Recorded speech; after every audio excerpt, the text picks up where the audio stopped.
Hi, I'm Boyd Hopkins of the Spoken Word Ministries. Here we are at Rock of Ages Church in Saskatoon. On April 3rd, in conjunction with Breakforth Saskatoon, we're going to be running a one-day forgiveness seminar.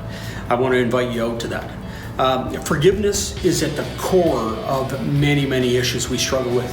And one of the things we find is that a lot of people really don't understand what forgiveness is. And so we say the words, but we never experience the freedom. We're going to explore exactly what forgiveness is, how to engage the freedom and move forward. I recently talked to a rape survivor.